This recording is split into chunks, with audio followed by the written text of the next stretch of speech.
Welcome to a new Monday morning routine. It's Coffee with Strangers with Kelli Lemon. Hey, it's Kelly, and today I'm headed to the Fan to grab coffee with Shane Emmett. Shane is the CEO and co-founder of the food and movement brand Health Warrior, based right here in Richmond. Shane came to Richmond in 2008 as a lawyer for the Obama campaign, but when Whole Foods came calling about his side project with chia seeds in 2010, he left the law behind and planted seeds in Richmond. Have you seen the show? Cheers, yes. Good morning. 3 First episodes. of all, I stopped drinking coffee, and that's been interesting. Yeah. I've switched over to tea. Do you drink coffee, and how do you drink your coffee? I love coffee. I look forward to it so much. You know, our office over in Scott's Addition is next to Lamplighter, and I don't even want to think about how much money I spend there, but it's one of the great joys in my day. Yeah. I don't know you at all. I mean, when I say at all, I know your name is Shane. That's right. So, who are you and what do you do in the city? My name is Shane Emmett. I'm a reformed lawyer, and I'm the CEO and a co-founder of a food company called Health Warrior. We make radically convenient real food. So our first product was a 100-calorie chia bar. Elwood Thompson was the first store to take it I was in about the to ask, country. are you producing here local and are you selling here local? So we're based here Okay. in Richmond, Okay. in Scott's Addition. We Okay. have 2 buildings now in Scott's Addition. We started the company, it was right at the end of Governor Kane's term, Senator Kane. And about 6 months in, we had a big article come out in the Wall Street Journal. It was called the NFL's Top Secret Seed. And they had a big picture of our product, and we sold about $100,000 of product in 20 minutes and ran totally out of stock. I was still practicing law. We were doing this more on the side. Right after that, Whole Foods actually contacted us and said, we'd love to launch this product nationally. And we said, well, yeah, that's great, but we don't have any money.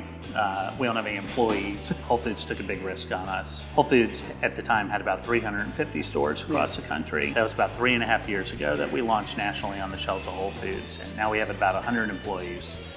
And we're in about 12,000 stores across the country. Right. So everything from our first store, which we loved and still probably our best account in the country, Elwood Thompson. So we talked about the fact that your business is in Scott's Addition. That's right. Why did you all choose to put your Our company roots right down there? in Scott's Addition. We had a first we were operating out of my house, my old house in Rockets Landing. Okay. And at some point we had 5,000 pounds of chia seeds in the hallway when my daughter was born.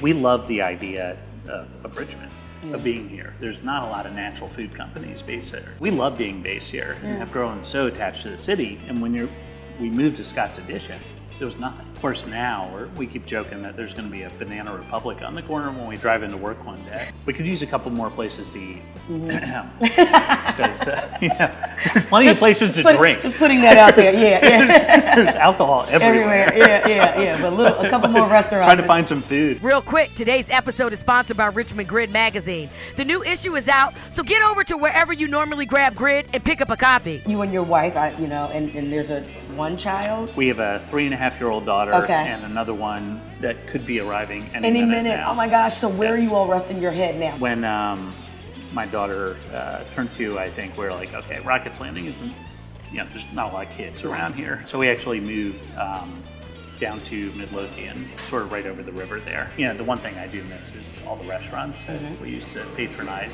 Do you have any favorite restaurants, or do you Well, like it's ones funny. that you frequent? We have board members from all over the country, and they have all become obsessed when they come to town with either going to the Roosevelt or Mama J's.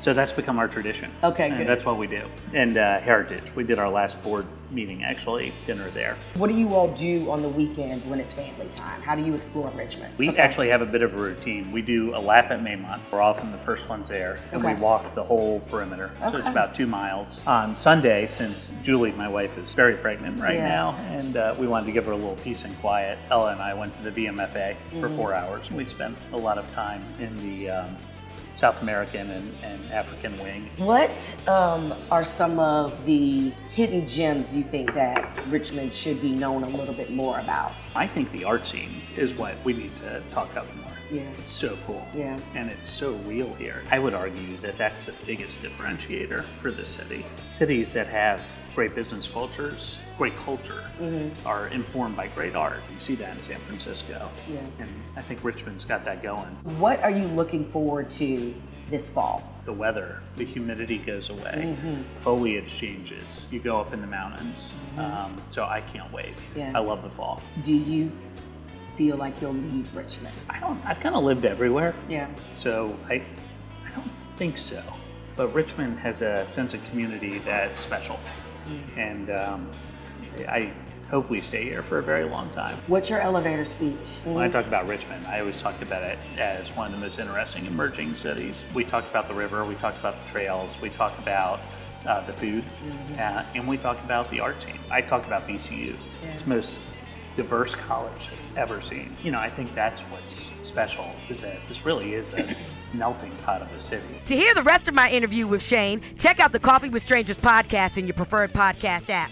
Subscribe to this channel on YouTube and browse the channel for other videos we have of Shane. Remember to pick up a copy of Richmond Grid magazine and get to coffeewithstrangersrva.com to subscribe to the newsletter. Okay, see you soon.